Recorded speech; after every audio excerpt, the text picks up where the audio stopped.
జైరాబాద్ కు మా మాణిక్యరావు సాబ్ అడిగిండని 50 పడకల మాతా శిశు సంక్షేమ ఆసుపత్రి శాంక్షన్ చేసిన.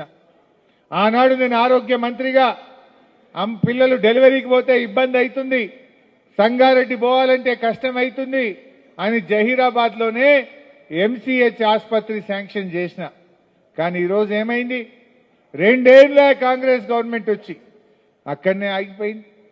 అప్పుడు బీఆర్ఎస్ గవర్నమెంట్లే స్లాబులు పడ్డాయి, बीआरएस गवर्नमेंट ले गोडल बैठने 2 साल हो गया, जाए वही है। वो दवाखाना का काम आगे जा रहा नहीं। 2 साल से क्या कर रहा कांग्रेस?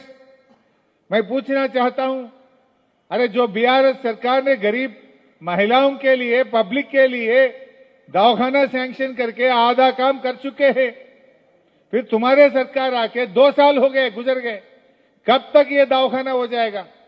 तू दवाखाना बंद करते, संगमेश्वरा प्रोजेक्ट बंद कर देते, हर कुछ बंद कर दे रहे।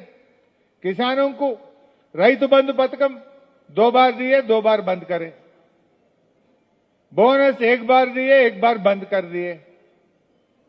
अब बिजली కరెంట్ ఎన్ని గంటలు వస్తున్నది? ఊర్లలో రైతులకు 12 గంటలు 13 గంటలు కూడా వస్తలేదు. సాయంత్రం 5 గంటలకు 6 గంటలకు పోతే మళ్ళా పొద్దుగాల 3కి 4కి వస్తున్నది కరెంటు. అవునా?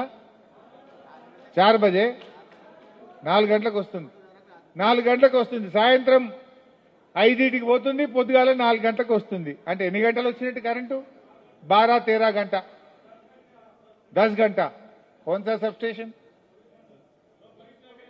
कोहिर। हमारा बच्चा बोल रहे न्यालकल में, कोहिर में 10 घंटा भी बिजली नहीं आ रहा। అంటే కేసీఆర్ ఉంటే 24 గంటలు వచ్చిన కరెంటు కాంగ్రెస్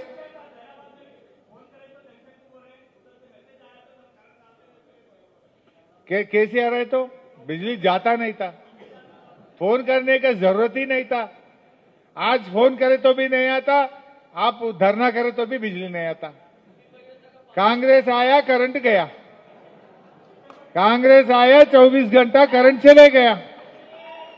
कांग्रेस आया, बतकम्मा साड़ी और रमजान का तोहफा और क्रिसमस का तोहफा चले गया। कांग्रेस आया, केसीआर गिफ्ट चले गया। कांग्रेस आया तो सब कुछ जा रहा। जब कोरोना भी आया, केसीआर साहब ने रैतु बंधु दिया। अब कोरोना नहीं है, कुछ नहीं है, फिर भी रैतु बंधु नहीं दे रहा रेवंत रेड्डी। 2 बार दिया, 2 बार निकाल दिया। ये समझने की बात है। इस वास्ते सब लोग केसीआर के तरफ देख रहे, फिर केसीआर साहब आना कार की निशान जीतना चाहिए।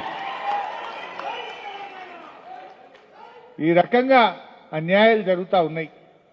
ముఖ్యంగా మా సర్పంచ్లకు నేను ఒకటే మాట చెప్తున్నా, మీరు 5 ఏళ్ల కోసం గెలిచిండ్రు, ఇక 2 ఏళ్ళు అయితే మళ్ళీ మన గవర్నమెంటే వస్తుంది. ఏం భయపడకూడదు. ఎందుకంటే ఇవాళ 85% ఫైనాన్స్ కమిషన్ డబ్బులు డైరెక్ట్ గా మీ అకౌంట్లోనే పడతాయి. నా కాంగ్రెస్ వాడు ఆపలేడు, నా రేవంత్ రెడ్డి ఆపలేడు. చెక్ పవర్ మీకే ఉంటది, నా ముఖ్యమంత్రికి ఉంటది, నా మంత్రికి ఉంటది, సర్పంచ్కే చెక్ పవర్ ఉంటది। दिल्ली टू गली, दिल्ली में निकले तो पैसे गांव में आपके अकाउंट में गिर जाता पैसे, बीच में कोई भी नहीं रोक सकता। कोई चिंता मत करो आप। పైసలు ఎవడు ఆపడు, మా సర్పంచుల అకౌంట్లలోనే ఫైనాన్స్ కమిషన్ డబ్బులు 85% మీ అకౌంట్లనే పడతాయి। మంచిగా పని చేసుకోండి, బుగ్గలు వేయండి, నల్లలు వేయండి, రోజు చెత్త ఎత్తిపియండి, గ్రామ పంచాయతీలు అందుబాటులో ఉండండి। ఇంకేమన్నా పెద్ద పెద్ద పనులు ఏమన్నా మిగిలిపోయినాయి ఉంటే మా మాణిక్యరావు సాబ్కి చెప్పండి। ఇంకా పెద్ద ఏమన్నా ఉంటే 2 साल అయినాక బీఆర్ఎస్ గవర్నమెంట్ వస్తుంది, నేను వచ్చి కూర్చొని చేపిస్తాను। आप तो 5 साल के लिए जीत गए, 2 साल के बाद अपना सरकार आता, कुछ काम बच गए तो मैं देख लेता हूं, मैं करके दिखाता हूं आपको।